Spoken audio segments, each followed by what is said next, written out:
Llamada a pista, episodio 144.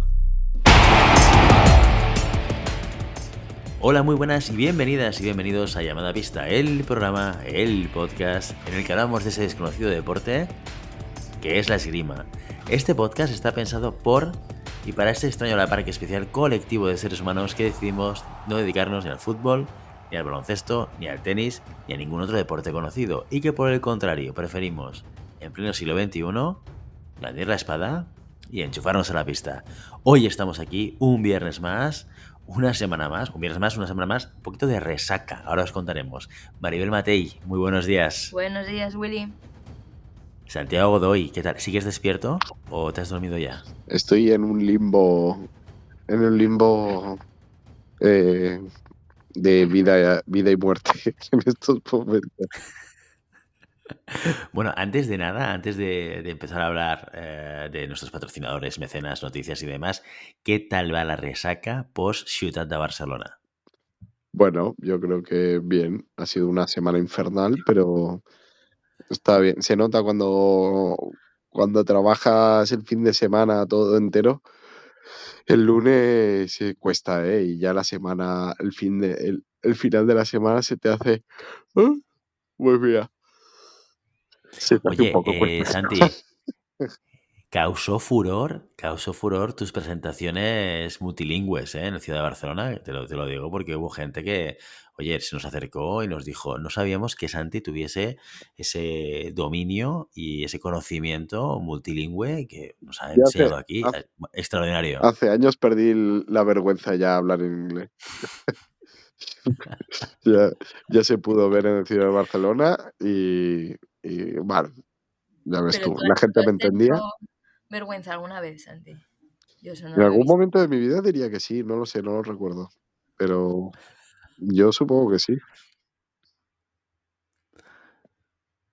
Debió suceder justo antes de caer en la marmita de Sí, autoestima, ¿no? Esa no es seguramente, la historia que cuentas siempre. seguramente.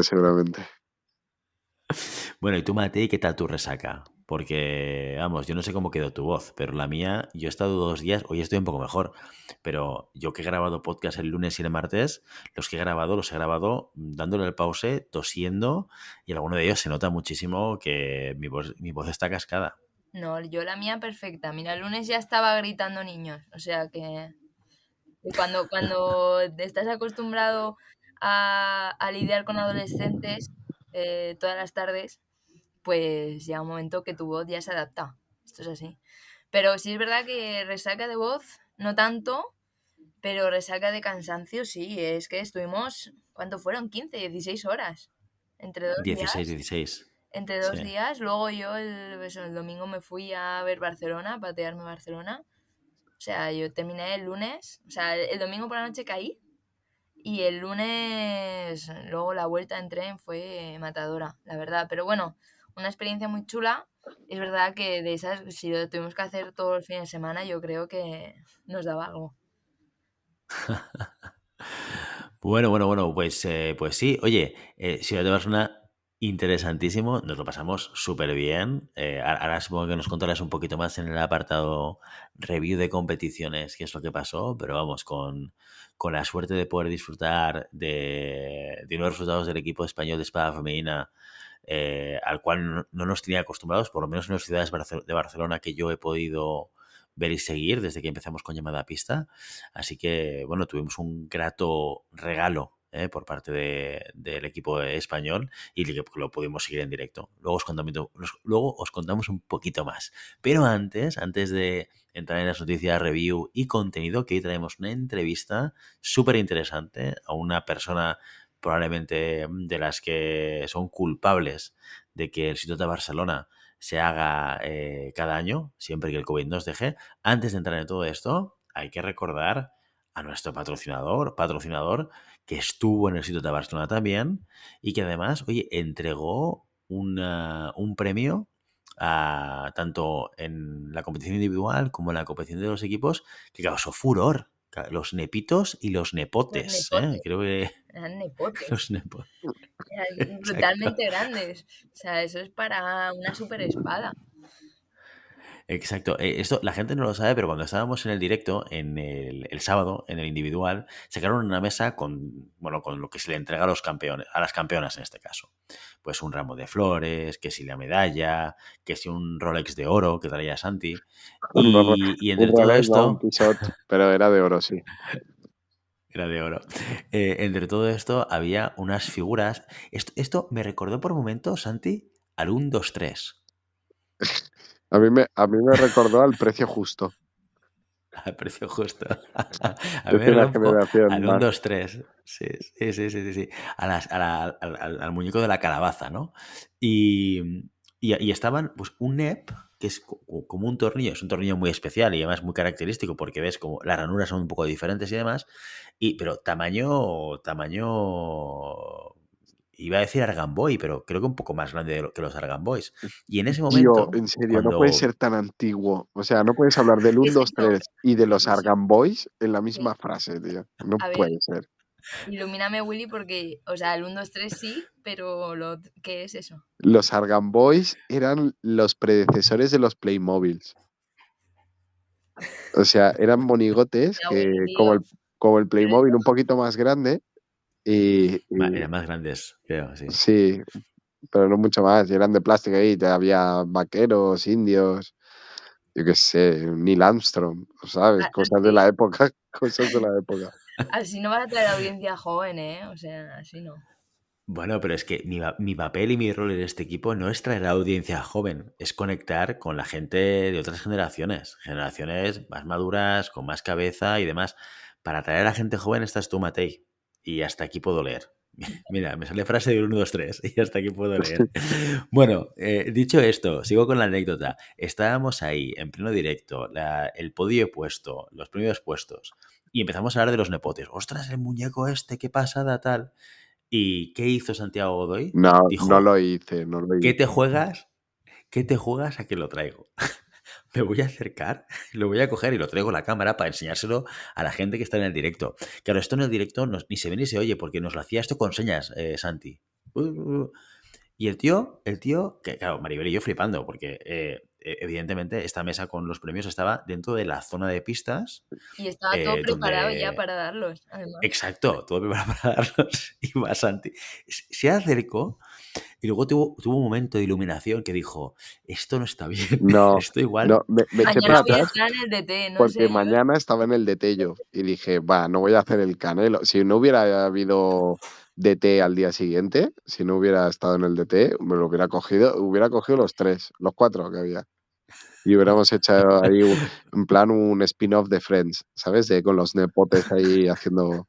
Pero dije, hostia, mañana tengo que estar yo aquí como responsable y no lo vi correcto ni viable.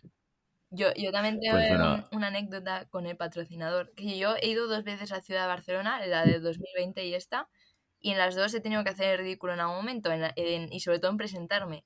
La primera fue la primera vez que me presenté a Santi, que estaba medio muerto, y me puse delante de él y dije, hola Santi, y se quedó así como, ¿esta quién es?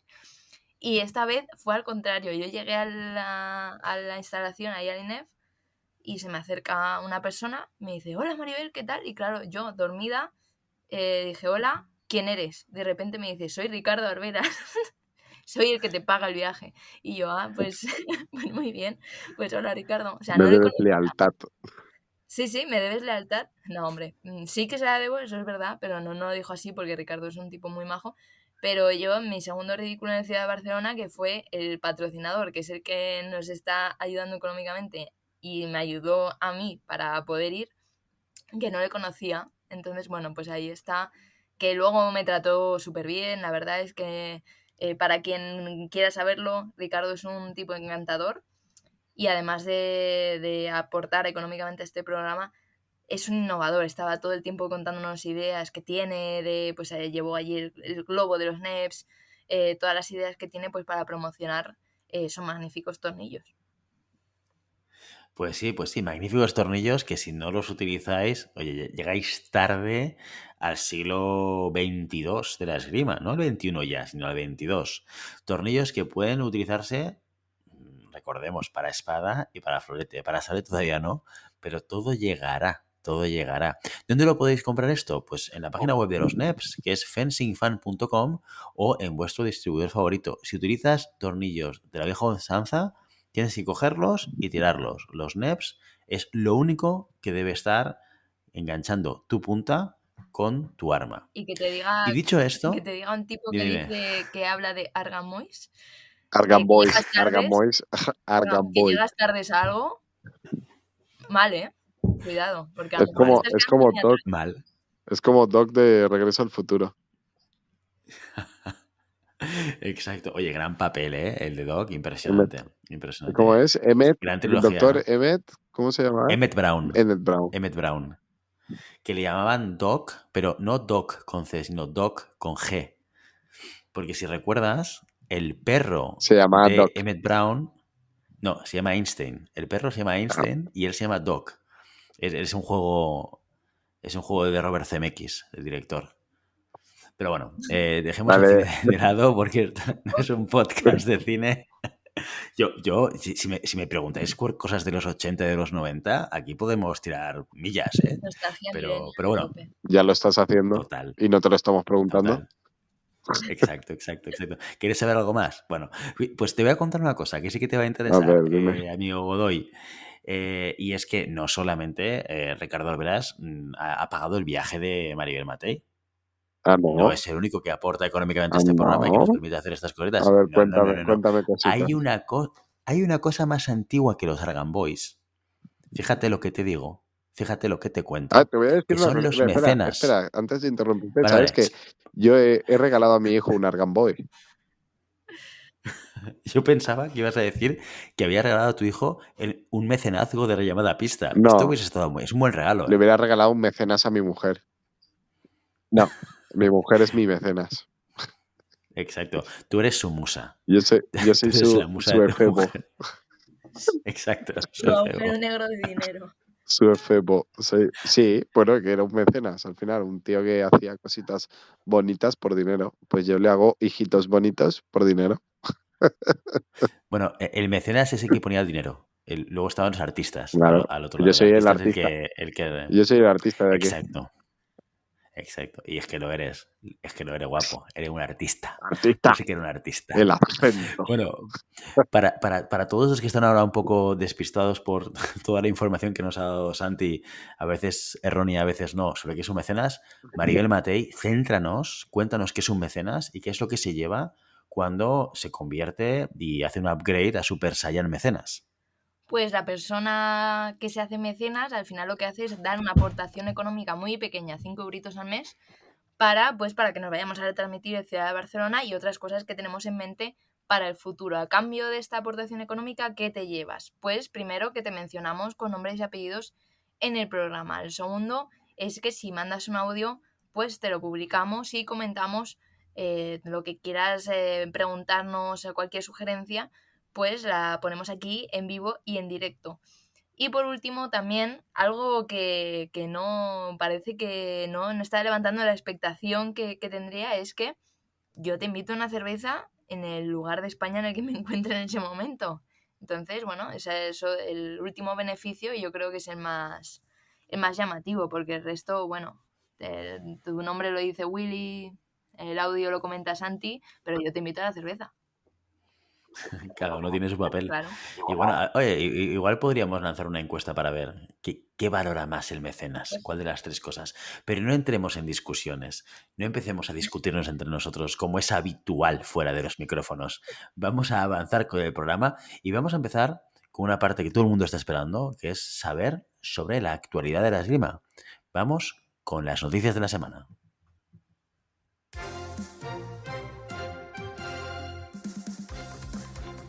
Sin Durdan, esta semana nos dejan los resultados cadetes de Cracovia y con la mirada puesta en Suiza y Sabadell. La Copa del Mundo Junior de sable masculino, que tendría que haberse celebrado el pasado fin de semana en Francia, terminó cancelada, al igual que la femenina de Alger. De esta forma, los únicos que saltaron a las pistas fueron los y las espadistas que se desplazaron a Polonia. En la competición masculina, el mejor clasificado de los cadetes españoles fue el tirador de amposta Iván Borodin, con la posición número 88. En la femenina, la catalana Claudia Romera y su derrota en 256 fueron el mejor resultado de España. Tras este fin de semana descafeinado, la categoría M20 vuelve al terreno internacional. 12 espadistas viajarán a Suiza para la Copa del Mundo de Winter Tour, donde también competirán por equipos, mientras Cataluña coge por segunda semana consecutiva una Copa del Mundo, esta vez de florete masculino junior. Sabadell cuenta con una inscripción de 179 tiradores, entre ellos 16 españoles.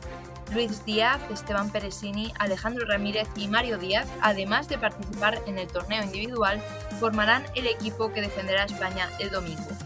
Estas citas son las últimas antes de uno de los grandes eventos junior de la temporada, los torneos zonales. Dentro de ellos el Campeonato de Europa, que se celebrará entre el 26 de febrero y el 2 de marzo. Y hasta aquí las noticias, la noticia de la semana.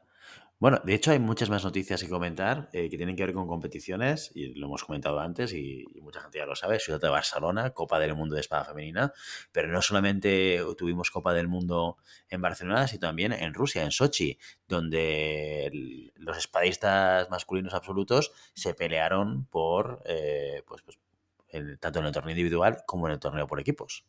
Sí, allí vimos muchas sorpresas, empezando principalmente por el campeón de la individual, Valerio Cuomo, el italiano de 23 años e hijo del medallista olímpico Sandro Cuomo, conseguía su primera medalla internacional senior. Cuomo, que hizo una gran categoría junior, explotaba por fin en la senior, donde hasta ahora pues había quedado un poco en 32-16.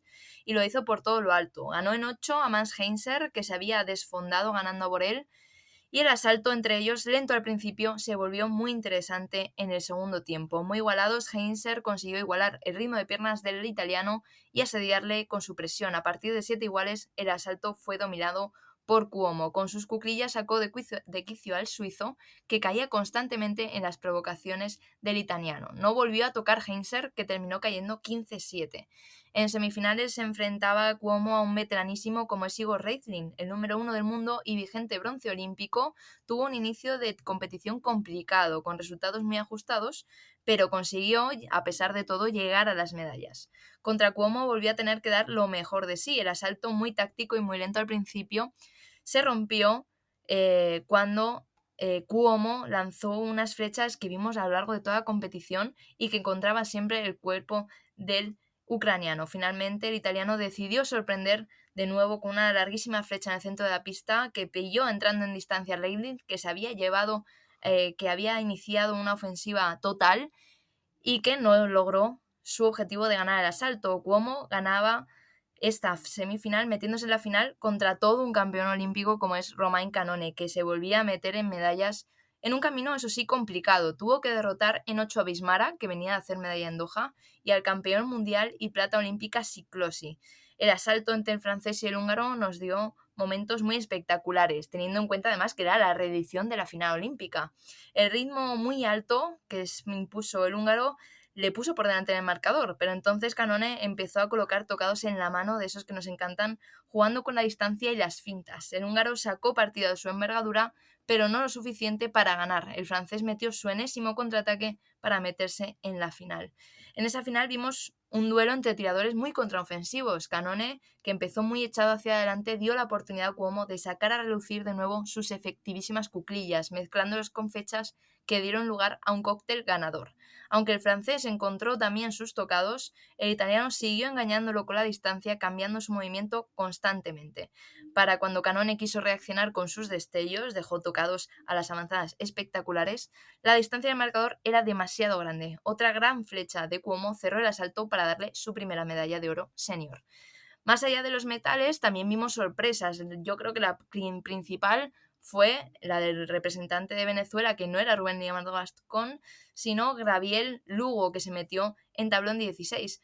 Esta sorpresa que dio el venezolano se continuó en los equipos, donde, curiosamente, Venezuela conseguía quedar cuarta tras una competición espectacular. Primero ganó por la mínima a Italia, después también por muy poquitos tocados a Suiza y terminó cayendo en el tercer puesto contra Corea.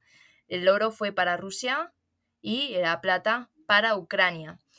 Respecto a la actuación de los españoles, tuvimos luces y sombras. Las luces fueron volver a encontrar españoles en el tablón principal. Julen Pereira fue el que llegó más lejos con ese tablón de 32 en el que cayó contra Canone, y también Eugeni Gavaldà, que perdía en 64 después de meterse en el segundo día con una pool espectacular. Las sombras fue claramente la competición por equipos. España se enfrentaba en tablón de 32 contra Suecia, a priori un rival muy asequible para España, que llevaba con el número 10, Suecia con el 23, pero al final tres grandísimos parciales finales de los suecos tiraron por tierra el trabajo de los españoles, que parecen seguir un poquito irregulares.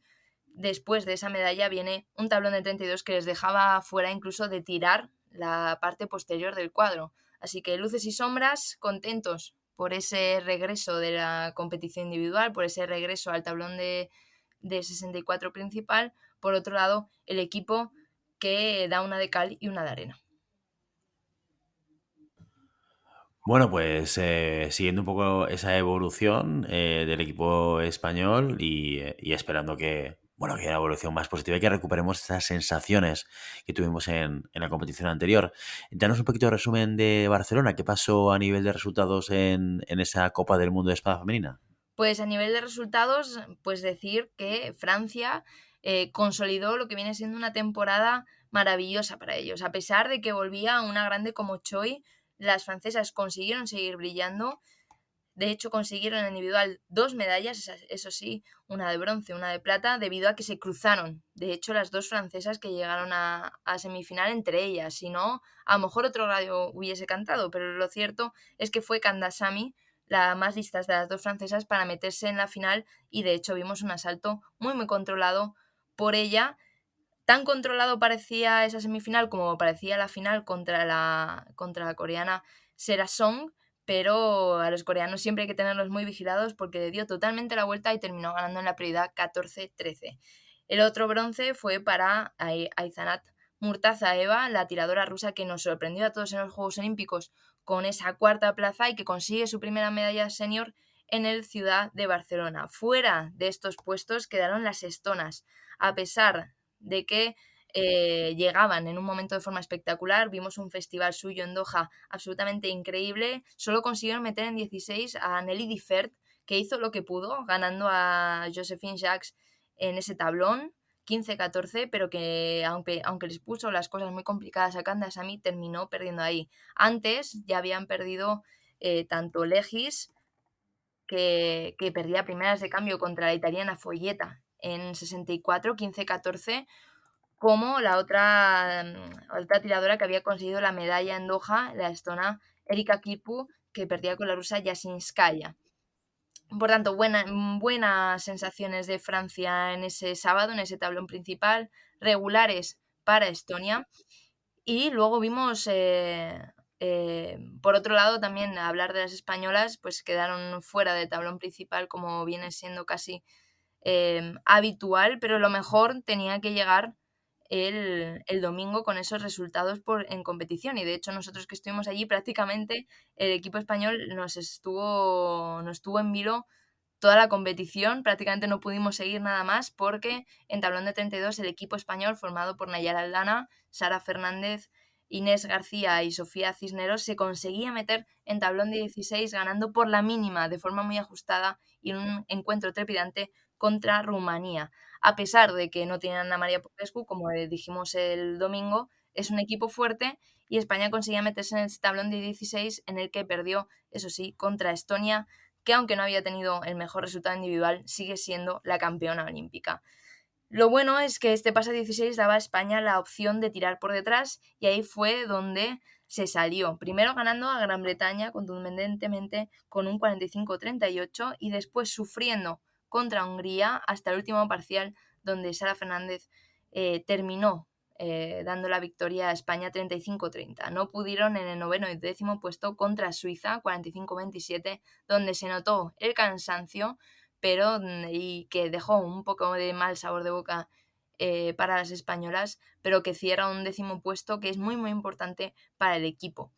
En las medallas no pudimos ver esas semifinales porque estábamos siguiendo a España, pero se enfrentaban Francia, que llegaba meteórica, a pesar de llevar el número 8, ganó a Corea en tablón de 8, 45-33. Le dio un varapalo de principio a final Francia. Estábamos pendientes, además de los encuentros de España, pues de ir mirando las pistas en las que se juegan las medallas, y fue absolutamente bestial lo que hizo Francia. Por otro lado, Italia sufrió, esta vez sí sufrió mucho, para ganar a Estados Unidos 30-29. En el otro lado del cuadro, Rusia se imponía a Estonia también con muchísima solidez. Las teníamos al lado y no le dieron opción Rusia a Estonia, y Alemania quedaba la sorpresa del cuadro ganando a Polonia. En esa semifinal entre Rusia y Alemania fue Rusia la que se llevó por poco, por 6 tocados, el gato al agua, y la final fue dominio absoluto de Francia, 45-34, en lo que vimos un auténtico festival. Francia que llega, yo creo que en el mejor momento de forma, tanto individual como por equipos, y que se hizo con ese oro. Finalmente el bronce fue para Italia, que cortó la épica de Alemania ganando 42-35. Pues muchos de estos asaltos que los podréis ver en nuestro canal de YouTube en Llamada Pista, y podréis recuperar todo ese recorrido. Como decía Maribel, el domingo tuvimos la suerte de poder en 32 ver ganar al equipo de espada femenina español, y por lo tanto podemos disfrutarlos pues prácticamente hasta la final, que yo creo que fue el último asalto que retransmitimos, fue esa final entre Francia y Rusia. Así que si lo queréis ver, lo queréis escuchar, y queréis escuchar nuestros gritos, y queréis ver cómo yo desde las 8:30 de la mañana hasta las 5 de la tarde pierdo completamente la voz, pues ahí tenéis 8 horas de disfrute para quien Y quiera. además, Sara subió, yo no era consciente de lo que estábamos haciendo dentro, claro. Y Sara subió una historia con un trozo de nuestra retransmisión gritando como locos. Y digo, joder, Sara, somos unos hooligans. Y la agradeció mucho, pero verdaderamente, Willy, nos vinimos muy arriba, ¿eh?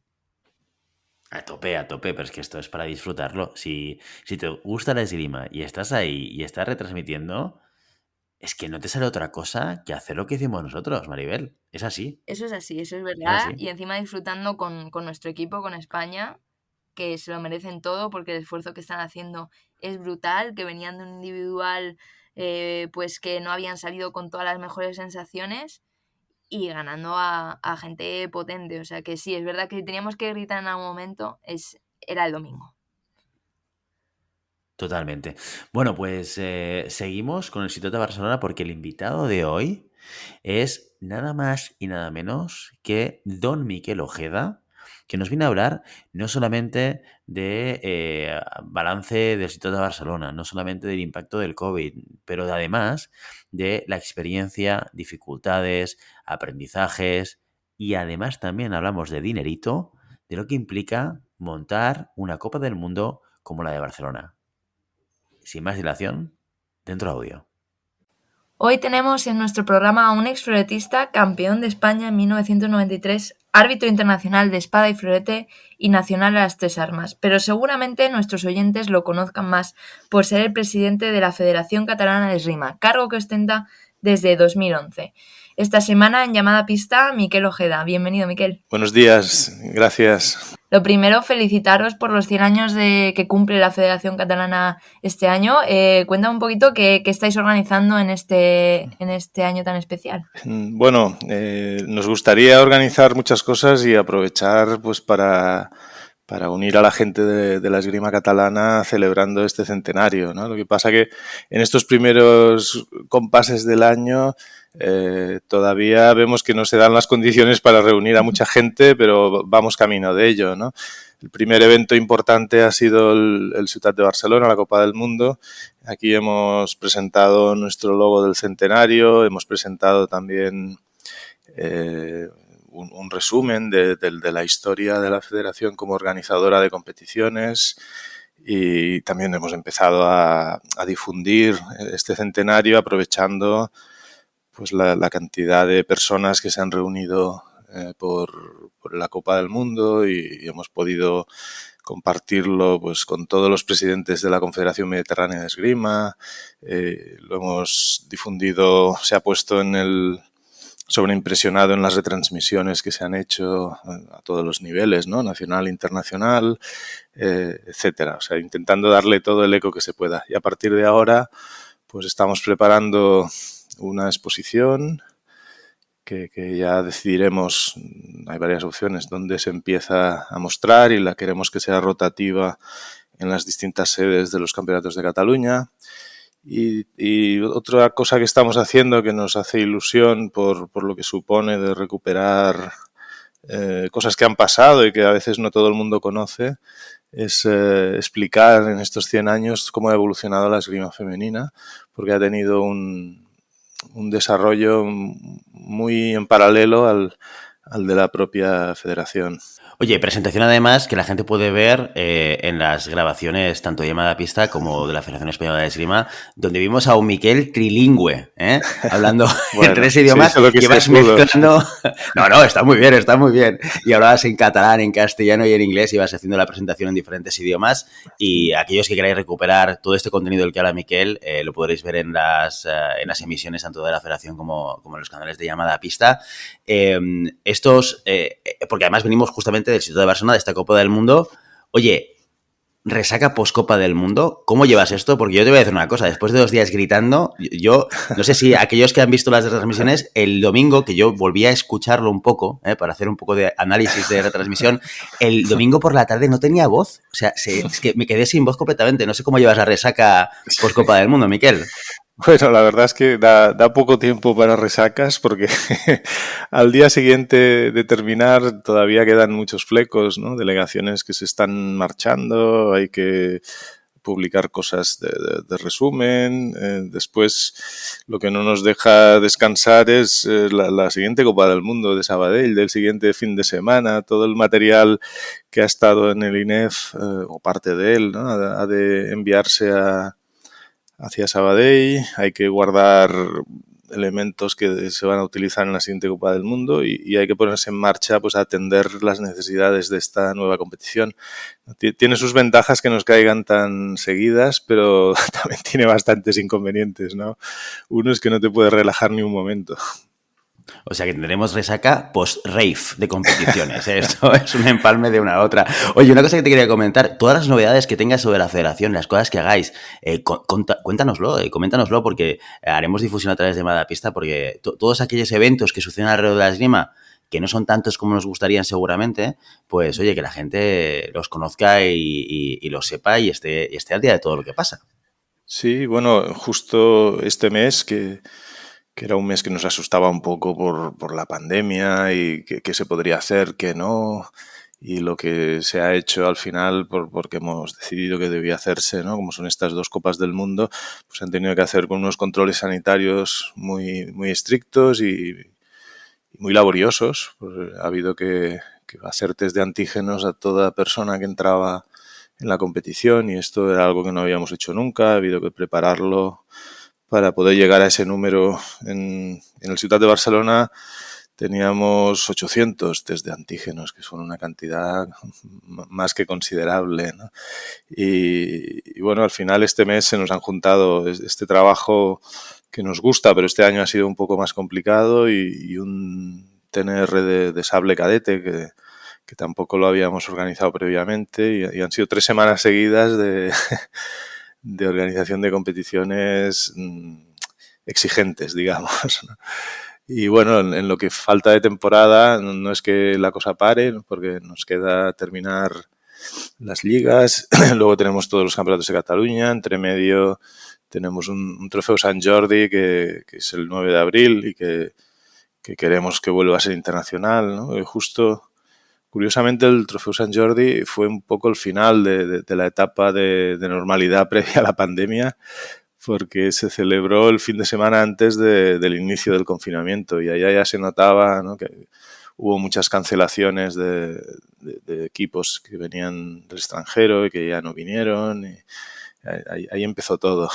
Y este año nos gustaría que fuera un poquito lo contrario, ¿no? El inicio ya de una etapa más normal, más de recuperación del contacto permanente entre los tiradores y tiradoras y las competiciones, ¿no? Yo creo que Miquel, que has dado dos claves de la actualidad del momento, que es el regreso del Ciudad de Barcelona, que lo celebrábamos en llamada pista y también lo comentamos en el directo, y por otro lado la pandemia. ¿Qué cambios, qué ha cambiado en la organización respecto a antes de la pandemia, además de estos controles sanitarios? Bueno, muchas cosas. Además, la pandemia, como todos hemos vivido, ha sido una cosa cambiante que nunca se sabía cómo iba a evolucionar y había que irse adaptando. Entonces, hemos ido celebrando las competiciones que hemos podido, que el primer año fueron pocas. Hicimos, recuerdo, un campeonato de Cataluña M15 y ya no se pudo hacer ningún otro. Ir siempre con una previsión de inmediatez, ¿no? Publicar un calendario y luego estar preparado a irlo cambiando de fecha o cancelando, que es lo que sabe peor. Una participación también muy incierta, en general baja durante la pandemia. Dentro de las competiciones, pues que no hubiera público, que esto es una cosa que duele, ¿no? En esgrima tenemos poco público normalmente, pero ya impedirlo del todo, que no entraran acompañantes en las competiciones, pues era una situación muy incómoda. También hemos tenido que espaciarlas más, o sea, durante una misma jornada, pues para intentar que no se junten muchas personas en el lugar donde se celebra, pues poner primero un arma de categoría, cuando termina pues la siguiente, etcétera, etcétera, o sea, que no se solaparan, lo cual pues también sabe mal porque separas el contacto de la gente, que también es una cosa que nos gusta, ¿no? Que los tiradores, tiradoras se vayan viendo entre sí, las distintas categorías, los distintos clubes, que haya un poquito de contacto, ¿no? Estos compartimentos estancos que se han tenido que hacer, pues no son lo deseable, ¿no? Bueno, todas estas cosas ha habido que sobrellevarlas y creo que hemos aguantado. Este año ya, por suerte, esta temporada hemos incrementado la actividad a un nivel ya de bastante de normalidad, pero con restricciones.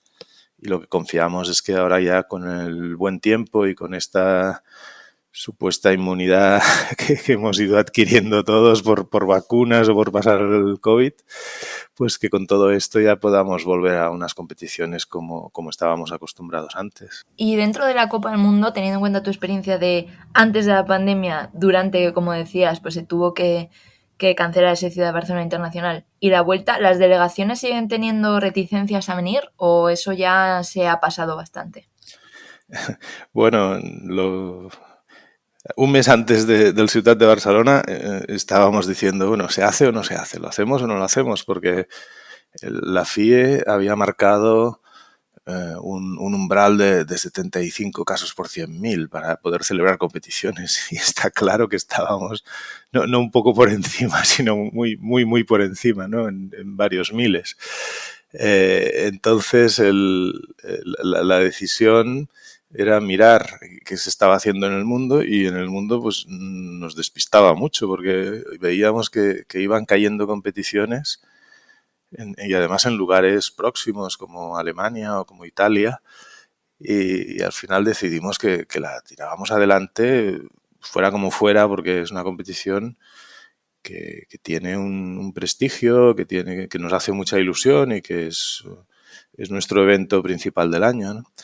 Y cuando decidimos ponerla en marcha pensábamos que la participación sería más baja porque los países tendrían reticencias en venir y esas mismas dudas que teníamos nosotros como organizadores lo tendrían los participantes, ¿no? De si debían irse a Barcelona o no, o si sus países les dejarían hacerlo, ¿no? Y poco a poco íbamos siguiendo el ritmo de inscripción, que al principio era bastante bajo, pero en los últimos 10 días creció exponencialmente. Entonces nos situamos de repente en récord de participación, lo cual, bueno, nos sorprendió muy, muy agradablemente, ¿no? El ver estas ganas que había de competir y de volver a la normalidad, aunque fuera con la incomodidad de los controles y de todo tipo, ¿no? No solo los test, sino también la manera en que la gente puede subir al autobús que les lleva a la competición, y, un vigilante en la entrada que nunca habíamos tenido, cosas así, pero la gente tenía ganas de volver a competir y pensamos, bueno, esto es cosa de la Copa del Mundo Senior, que como son equipos nacionales, los países juegan mucho en su participación internacional y es una excepción, ¿no? Pero después, siguiendo la inscripción de Sabadell de la semana siguiente, vimos que pasaba exactamente lo mismo, que los días previos al cierre de las inscripciones se disparaban y que volvíamos a hacer récord de inscripción. Y ahora para Sabadell tenemos más de 180 participantes, que nunca los habíamos tenido, y casi 20 equipos en la competición de equipos. O sea que bien, que estas reticencias, si existen, después no se traducen en una menor participación, sino todo lo contrario. Y eso son muy buenas noticias. De hecho, con alguna tiradora hablábamos, porque es la tercera vez que Llamada Pista va a un Ciutat de Barcelona, y justamente hablamos con Biancong y nos comentaba que le encantaba venir a Barcelona. Yo creo que esto es un polo de atracción también, ¿no? Para muchos tiradores y tiradoras, el venir aquí a Barcelona, que está también geográficamente, pues ciertamente bien situado para albergar una Copa del Mundo, una competición internacional de carácter europeo. Dadas las circunstancias especiales que ha conllevado el Ciutat de Barcelona en este año, no sería decir pospandemia, pero en la fase baja de la pandemia, ¿la Federación Internacional de Esgrima ha dedicado alguna ayuda especial para favorecer vuestra organización? Sí, la Federación Internacional en esta época, y no sé hasta qué momento, ¿no?, está ayudando en todo estos protocolos sanitarios, ¿no? Todo lo que es médico, enfermeras y test, lo financia la Federación Internacional, y la verdad es que es muy de agradecer porque es un gasto enorme y totalmente imprevisto, y bueno, es muy importante esta ayuda que se recibe. Una de las características y de la que tú has hablado también de las competiciones internacionales en la nueva normalidad son las bajas. Antes era muy raro ver a alguien retirarse de la competición o quitarse la inscripción de forma abrupta, y de hecho nosotros, igual que vosotros, hemos ido siguiendo la inscripción prácticamente día a día y hemos visto a gente que se caía. ¿Cómo han afectado esos casos positivos y las restricciones a la gestión? Porque hasta hace pocos días antes de iniciar aún se estaba cayendo gente. Sí, eso es una situación en competiciones de este nivel poco frecuente, ¿no? Cuando algún año teníamos una baja de última hora, ya nos sorprendía. No sé, recuerdo la última edición hubo una chica polaca que no vino, pero que al final pilló el avión por la mañana, le cambiamos a la tercera serie, llegó. Bueno, eran excepciones. Y aquí, en cambio, ha habido algunos casos más. Veníamos de Segovia, de la Copa del Mundo de sable femenino, y allí, por ejemplo, no hubo ningún positivo, que después de Burgos, en la que hubo bastantes, pues era un buen síntoma. Y en Barcelona hemos tenido 5 bajas, de las cuales 3 han sido en los test de antígenos previos de la propia competición, ¿no? Que esto es una cosa que sabe muy mal, porque a una chica que ha venido de Japón, por ejemplo, ¿no?, a competir, y se le da esta noticia y luego además tiene que quedarse una vez acabada la competición a cumplir una cuarentena, pues es muy duro. Para el organizador, bueno, para otro tipo de competiciones menos importantes ya estamos acostumbrados a que el día de la competición falle gente, a retocar las pools en el último momento, intentando siempre evitar que haya pools de 5 o que haya pools desequilibradas, ¿no? Un retoque de última hora que en una Copa del Mundo no se hace nunca, pero aquí sí que ha habido que hacerlo. Muchos retos y muchos cambios en general. Oye, un año complicado. ¿Cuáles son los retos principales cuando te planteas o se plantea el equipo o la organización de una Copa del Mundo Senior como la que vivimos el fin de semana pasado? Bueno, retos hay muchos. Lo importante es saberlos priorizar y ver cuáles puedes asumir y cuáles no. Aquí el primer reto es si habíamos perdido la práctica de organizar competiciones de este calibre, y lo digo en serio porque 2 años desde la última es mucho tiempo, ¿no? Y ya por suerte, entre una edición y otra, pues tienes una inercia, termina la competición y apuntas y discutes con el equipo, ¿no? Qué cosas no han ido bien, qué cosas hay que mejorar, qué ideas nuevas hay para la próxima edición que no se han podido hacer en la actual y así. Pero esta inercia la habíamos perdido.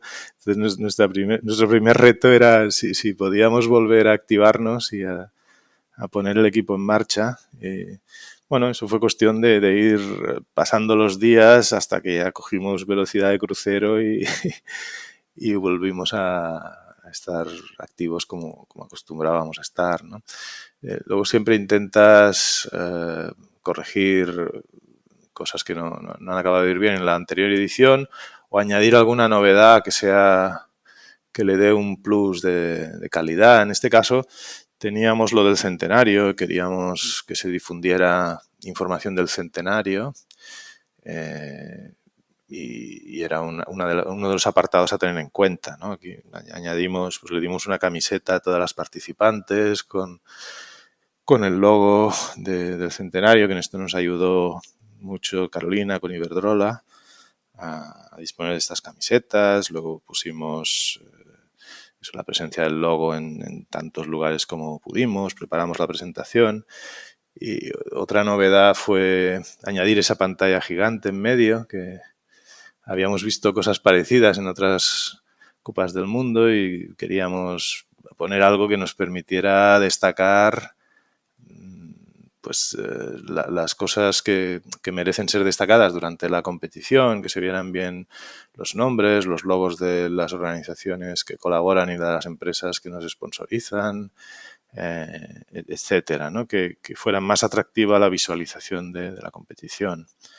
Luego también vimos que las pistas enrollables, que siempre para el tirador no son la mejor superficie, pues intentar minimizarlas y hicimos traer pistas metálicas para que todas las del pabellón principal fueran de este tipo. Luego buscamos la posibilidad de hacer streaming no solo de las 4 pistas de colores, sino de las 8 pistas más la de final que están en el pabellón principal. Bueno, estos eran los nuevos retos que quisimos añadir este año, ¿no? Aparte de los controles sanitarios, lógicamente, ¿no?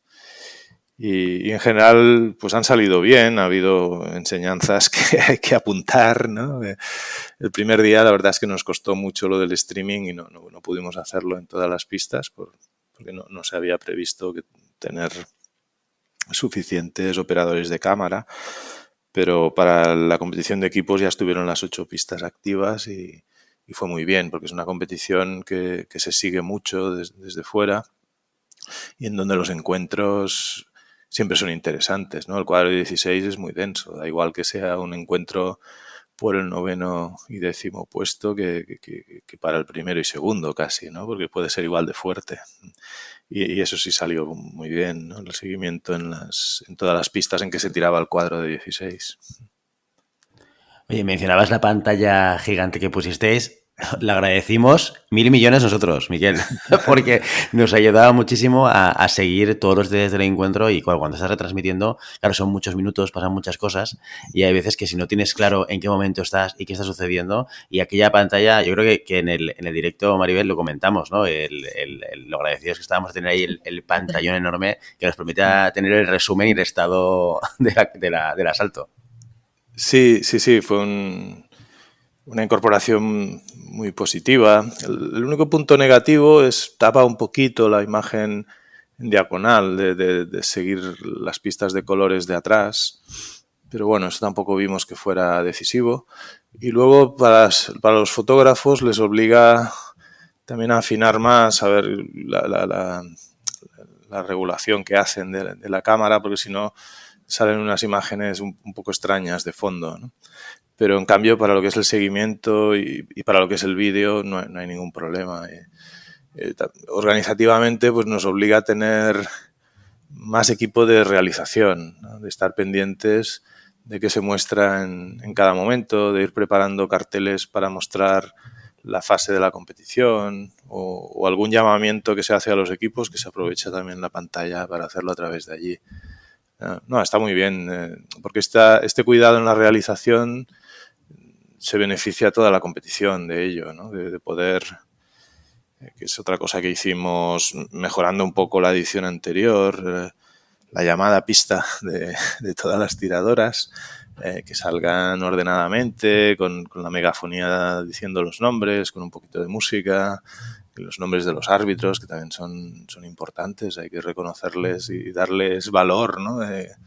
Cuando los árbitros son presentados, el árbitro principal, el árbitro de vídeo, todo eso, pues la pantalla lo ayudaba mucho a hacerlo mejor y a ordenar un poco la competición y que se pudiera seguir de una manera más clara, más ordenada, ¿no? La pena es que no hubiera público, que también es uno de los beneficiados de este tipo de elementos. Pero bueno, yo creo que incluso en el streaming se podía seguir bien el uso de esta pantalla.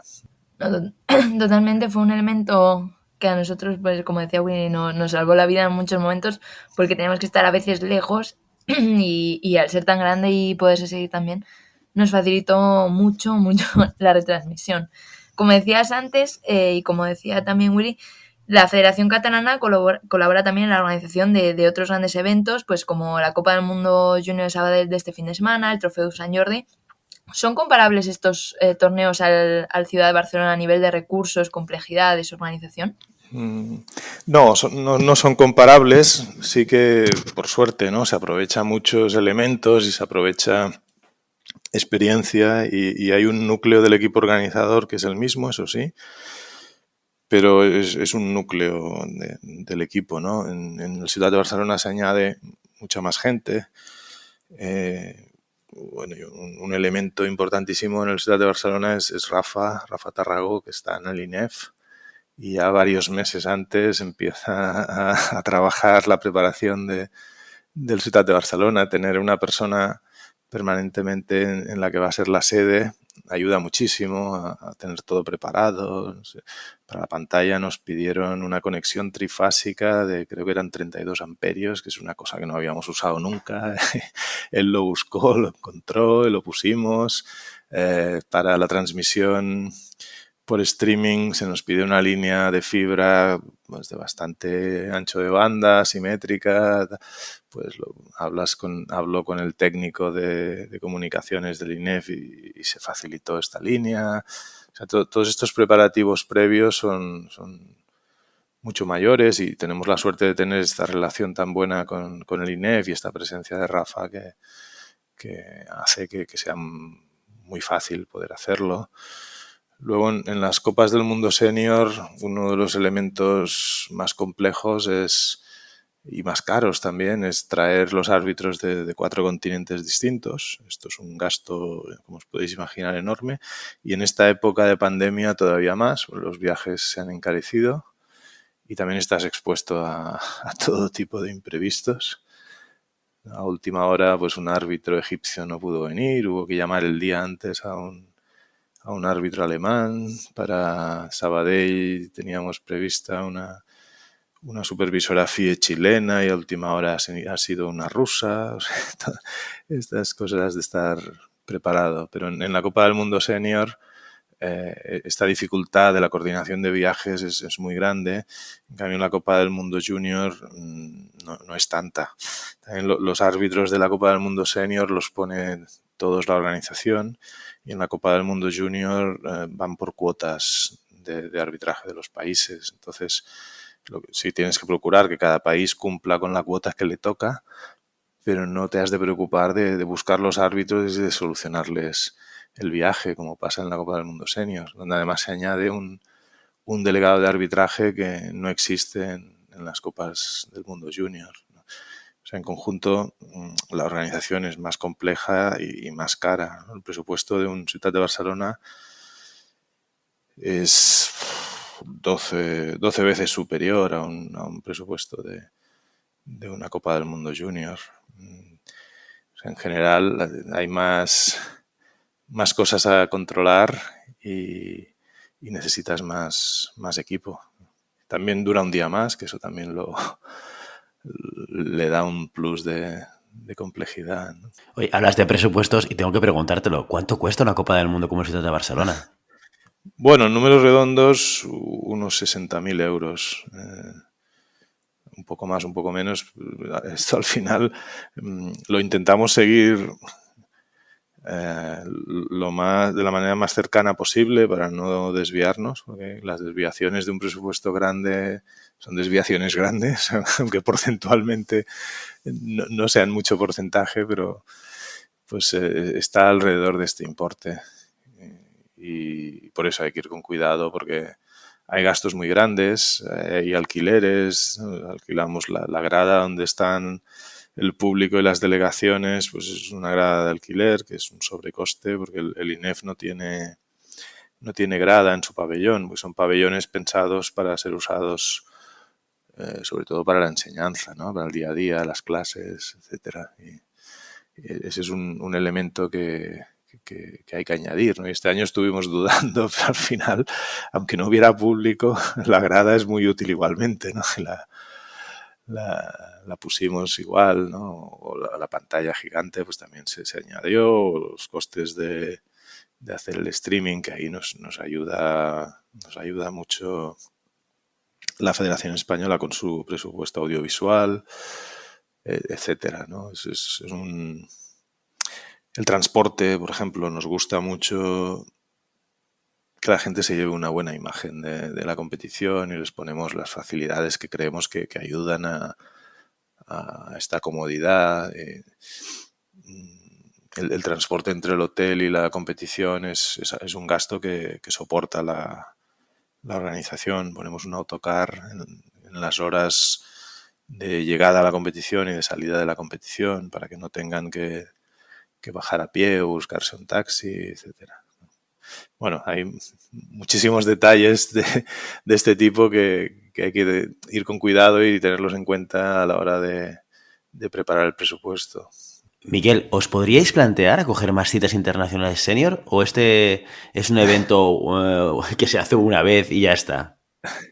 Bueno, citas senior, también tenemos el torneo satélite que esperamos que vuelva a poderse celebrar, ¿no? El torneo satélite de florete es Copa del Mundo, aunque a veces no se diga la palabra, pero lo es, y puntúa para la Copa del Mundo, ¿no? Con menos puntos que una Copa del Mundo normal, y esta esperamos recuperarla. Es un tipo de competición también interesantísimo porque la participación es más libre, ya no son equipos con un límite de 12, sino que viene un número de tiradores mucho más variado, es masculino y femenino a la vez, y quizá también está más cerca de ayudar a los tiradores y tiradoras locales para tener una competición internacional de calidad cercana, ¿no?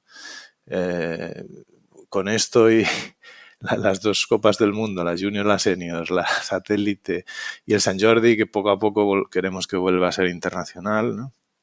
Pues ya tenemos un número de competiciones más que respetable, ¿no? Más que muchas federaciones nacionales que ya quisieran tener tantas pruebas del calendario FIE.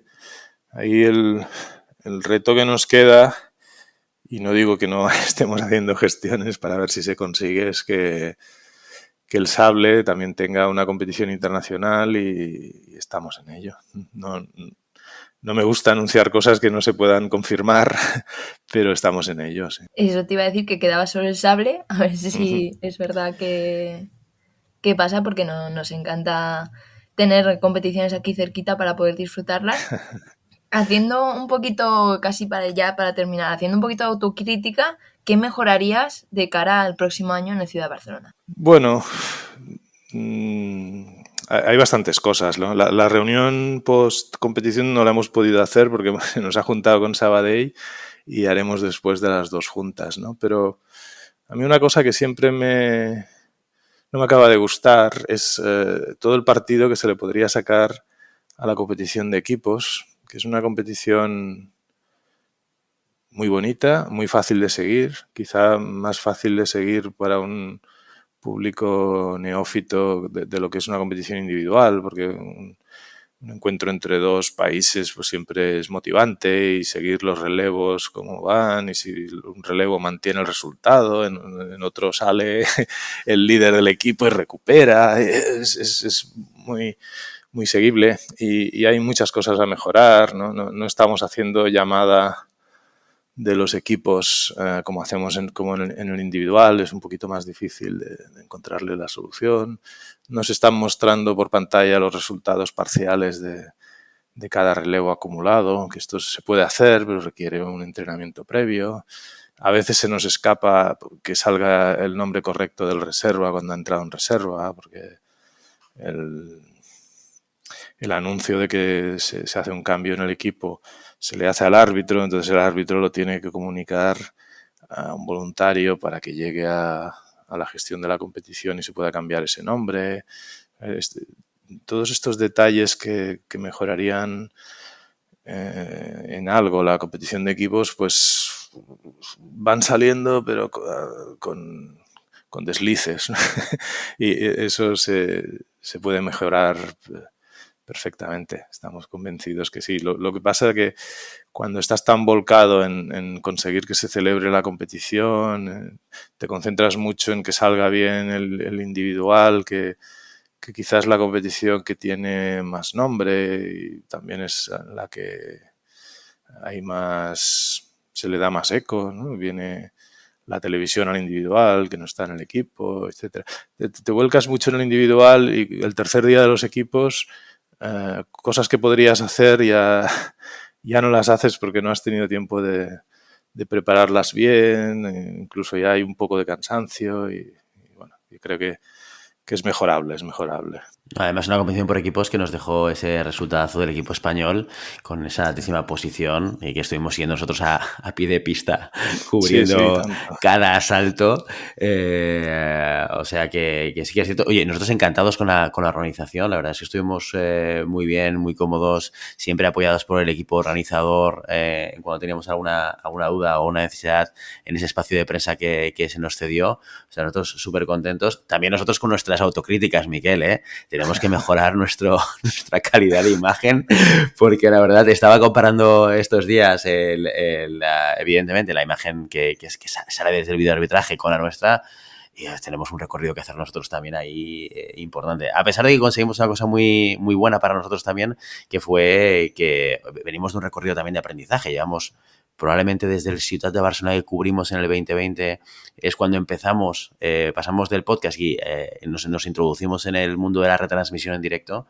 y hemos mejorado mucho, y sobre todo en la parte del audio, que se nos pueda escuchar, que se nos pueda seguir, y estuvimos muy contentos con esto, pero también nosotros, Miguel, hacemos también nuestra autocrítica y buscamos nuestra mejora continua. Sí, y sí, se nota. Bueno, hacéis un seguimiento de la competición muy vivo, que transmite mucho, está muy bien. Bueno, nos lo pasamos bien, y yo creo que eso se transmite, ¿no? Esto es muy importante. Y cuando estás viendo algo, que si tú lo disfrutas, si es algo que te gusta y que te emociona por dentro, al final solamente es poner palabras en tu boca, ¿no? Y esa energía la acabas transmitiendo. Miquel Ojeda, última pregunta con la que nos queremos despedir de esta entrevista. ¿Deseos o deseo para la próxima edición del Ciutat de Barcelona? Bueno, volver a hacer récord de participación, porque yo creo que sin las circunstancias actuales se ha hecho, en la inscripción al menos. Luego hubo unas cuantas bajas que me hicieron dejar un poco por debajo el número, pero yo veo que va a volver a ser la mejor competición del circuito, y esperamos que se consolide, y después volver a tener público, lógicamente, y saber y volver a tener las actividades relacionadas con la presencialidad, ¿no? Que vengan las escuelas el viernes, que este año también lo suprimimos, y este contacto directo de las escuelas, de los colegios, ¿no? con la esgrima es muy bonito y muy útil, porque tienen ocasión de ver un aparador de la esgrima que no se ve muy a menudo. Que vuelvan las tiendas. No tuvimos tiendas, y el año pasado habíamos estrenado tiendas en el pabellón porque nos lo habían pedido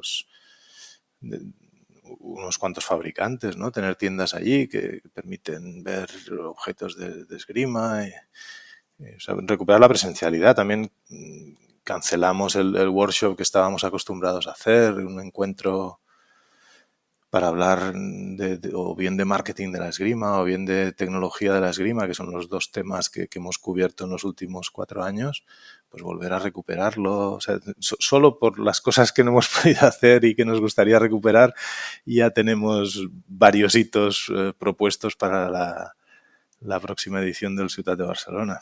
Miquel Ojeda, oye, muchísimas gracias por venir hoy a nuestro podcast Llamada Pista para hablar de Ciutat de Barcelona y la organización de las Copas del Mundo. Muchísimas gracias también por tu tiempo y tu dedicación a la esgrima. Como decíamos antes, fundamental para que esto siga avanzando en un país como el nuestro, donde, por desgracia, el volumen de aficionados no es el que nos gustaría y necesitamos gente como tú, Miquel, que pueda impulsar proyectos, que pueda impulsar nuevas acciones, nuevas actividades que hagan ganar visibilidad a la esgrima, tanto a nivel nacional como internacional, y que todos vayamos sumando. Miquel, muchísimas gracias por venir hoy.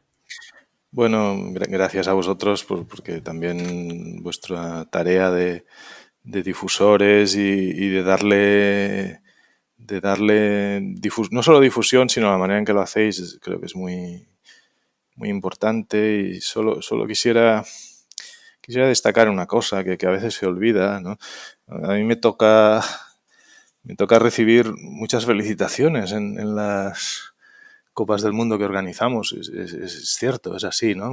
Delegaciones o presidentes de federación que están presentes, como en este caso fue el de la francesa o el de la italiana, me dan sus felicitaciones y en realidad el secreto de una competición así y de todas las que organizamos es el equipo que hay detrás, ¿no? Y ese equipo es muy importante y en el periodo previo a la competición hay un trabajo que quizá no se ve suficiente, enorme, de trabajos de estar a las 12 de la noche enviándose WhatsApps unos a otros y retocando cosas que se han de cambiar a última hora y tal. Y creo que hay que poner en valor todo el trabajo de este equipo, ¿no? Empezando, y también me gustaría nombrarla, la gerente de la federación, Miriam, que se desvive y lleva el checklist de todo lo que hay que hacer y no olvidarse para que el día que todo se pone en marcha esté en su sitio, ¿no? Y bueno, y Eddie con los viajes de los árbitros y Rafa, que ya lo he dicho, en el INEF. Bueno, si tuviera que decir los nombres serían muchos, ¿no? Pero que poner en valor el equipo que hay detrás, porque esto no se hace solo ni lo hace el presidente.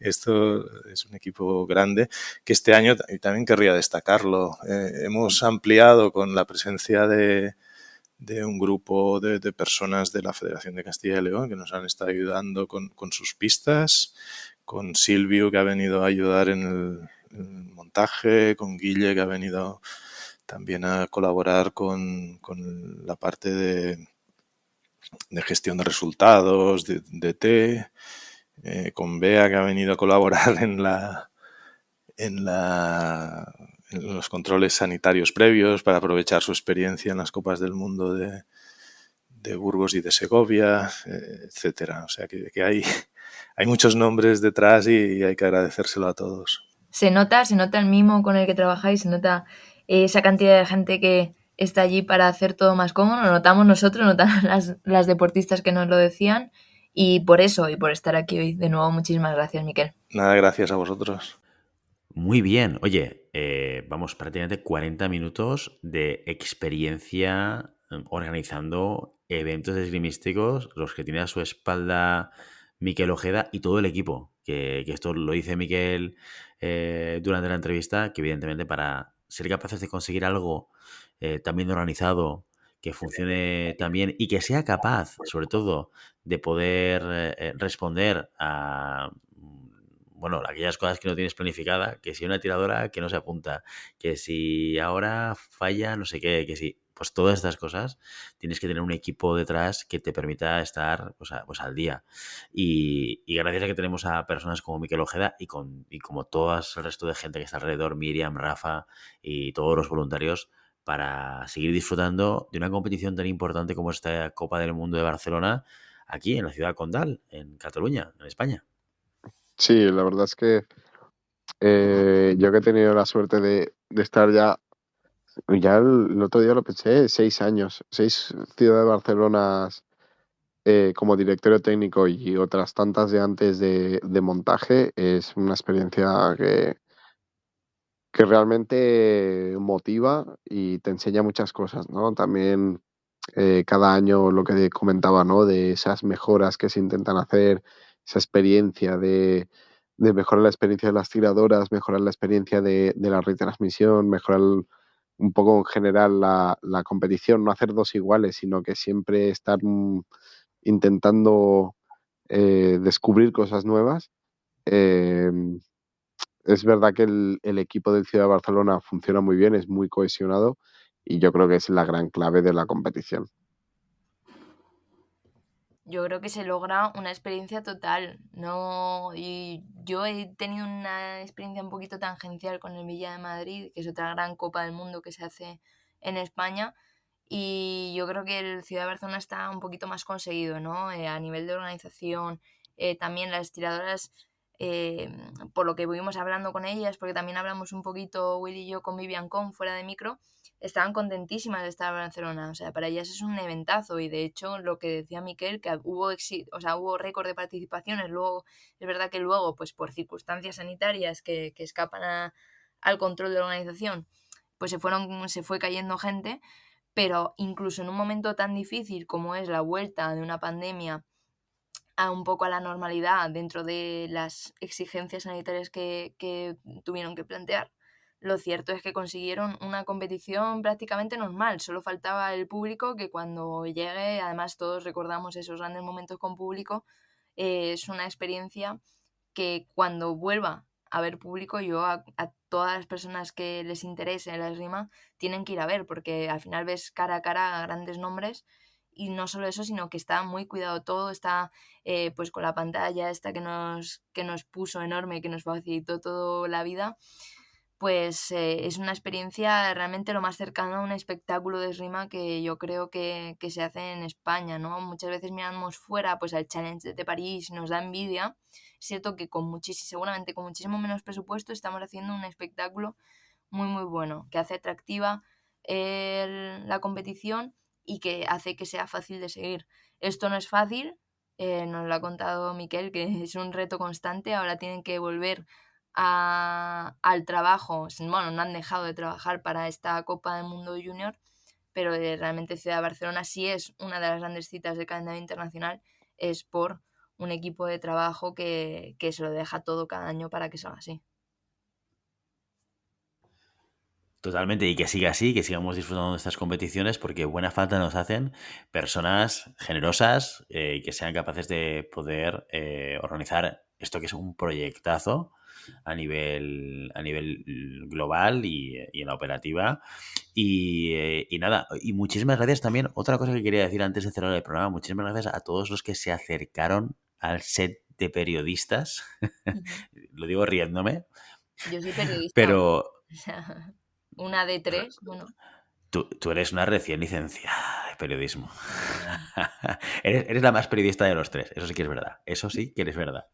Pero muchísimas gracias a toda la gente que se nos acercó a saludarnos, a charlar con nosotros, a comentar cosas sobre la competición, sobre la esgrima o, bueno, sobre todo lo que hiciese falta, porque son las típicas cosas que nos encantan y seguir haciéndolo, porque de verdad que lo agradecemos muchísimo. Saber que al otro lado estáis vosotros escuchando y sobre todo disfrutando.